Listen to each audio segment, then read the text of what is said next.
Қарағым құрылтайы туралы не білесің? Ол қай кезде болған оқиға? Ол қандай мақсатта ұйымдастырылды? Қарағымда қандай шешімдер қабылданды? Осы сұрақтарға жауап берейік. Қарағым құрылтайы туралы не білесің? Ол қай кезде болған оқиға? Жоңғар шапқыншылығын Шоқан Уәлиханов былай деп сипаттады. 18 ғасырдың алғашқы 10 жылдығы қазақ халқының өміріндегі зобалаң уақыт болды.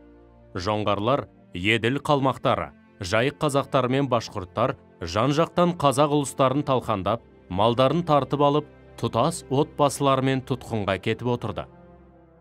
Осындай қиын қыстау заманда халықтың аман қалуы үшін бірлік пен ынтымаққа жетеді. Соның көрінісі ретінде Қарағым мен Ордабасы құрылтайларын атап өтуге болады. Қазақ жасақтарының шайқас таласында жеңіске жетуінде құрылтай шешімдерінің маңызы зор болды. Енді сол құрылтайларға жеке тоқталып өтейік. Қарағым құрылтайы қандай мақсатта ұйымдастырылды? 1710 жылы 300 өкілдерінің жоңғар басқыншылығына қарсы күрес мәселесін талқылау мақсатындағы құрылтайға Тәуке хан басшылық жасады. Құрылтай Арал теңізінің солтүстігіндегі Қарағым алқабында өтті.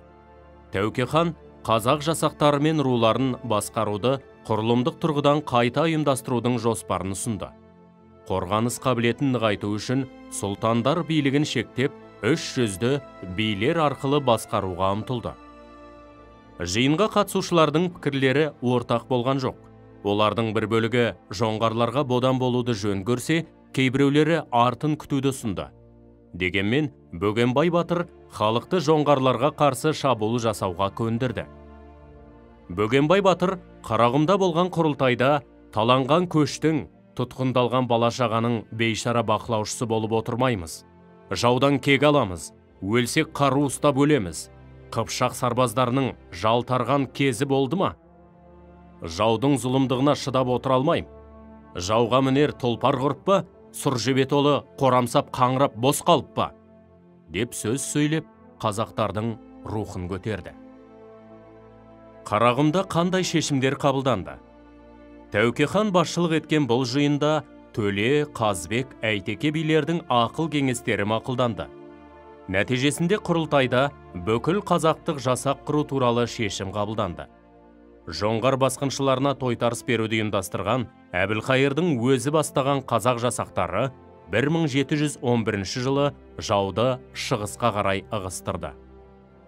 18 ғасырдың 20 жылдарының соңына таманғы кезеңде сыртқы қауіп ішкі өзара қырқыстарды ымыраластырып, бәрін қарсылық көрсетуге бағыттаған кездерде ғана қазақтар жоңғарларға тойтарыс бере алады деп суреттейді тарихшы, этнограф, жазушы Левшин.